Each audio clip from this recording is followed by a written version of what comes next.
C'est à seulement quelques pas du Stade Pater que se situe le siège de la Fédération tahitienne de football. On y trouve les bureaux administratifs, financiers, le département technique ou encore la logistique. Mais c'est aussi un centre de formation, d'entraînement et le haut lieu de nombreux événements sportifs. On vous propose une petite visite guidée.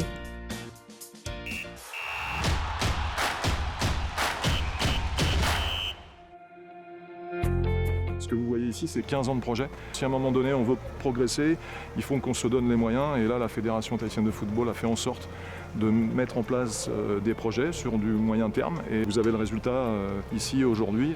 Le dernier grand projet en date, après plus de 6 mois de travaux, c'est le nouveau terrain synthétique. Ici, vous êtes sur le terrain synthétique de la Fédération tahitienne de football. Donc un outil primordial pour nous puisque ça va permettre à nos joueurs et joueuses d'augmenter leurs habiletés motrices et leurs habiletés techniques.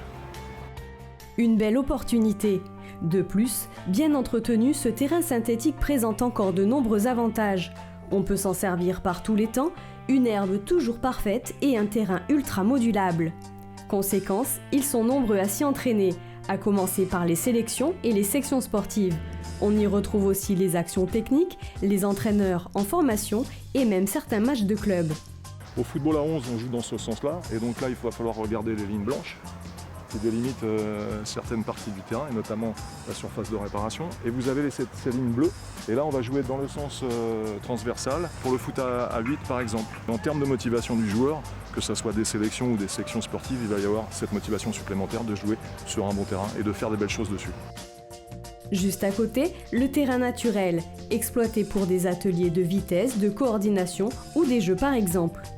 On a quand même gardé cet espace de terrain parce qu'il faut quand même que les joueurs et joueuses aient le contact avec l'herbe parce qu'on ne joue pas tout le temps sur des surfaces synthétiques ou artificielles.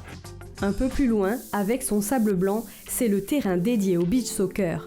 S'y croisent les joueurs de l'équipe nationale, les sections sportives ou encore des clubs lors des tournois ou festivals. Un élément important qui contribue aux objectifs de développement de la FTF. L'idée, c'est d'avoir un outil pour que les Tikitois puissent s'entraîner. Mais au-delà de ça, c'est aussi pour développer la diversité des pratiques. Parce que nous prenons pour nos enfants l'idée qu'ils puissent mieux se développer en pratiquant le beach soccer, le futsal et le football.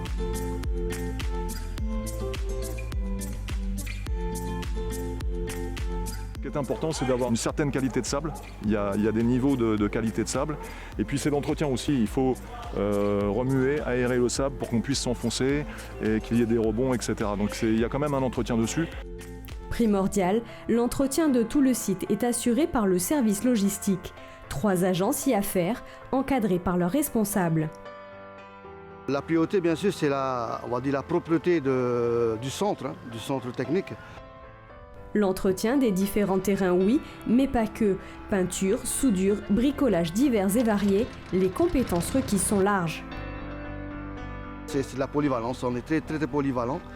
Et justement, avec la complicité et puis la relation que j'ai avec la direction, et au fur et à mesure de mettre en place des formations avec mes gars pour justement qu'ils puissent évoluer dans leur fonction et pour pouvoir justement faire encore plus de choses au sein de la Fédération tahitienne de football. En plus des installations extérieures, le siège de la FTF regroupe dans ses bâtiments ses bureaux administratifs ou opérationnels, mais également des hébergements réservés aux sections sportives en internat ou à des stagiaires dans le cadre de formation. Une salle de restauration est aussi disponible pour une autonomie totale. Ainsi, avec des infrastructures adaptées, c'est dans une évolution permanente que la Fédération tahitienne de football affirme ses objectifs de développement.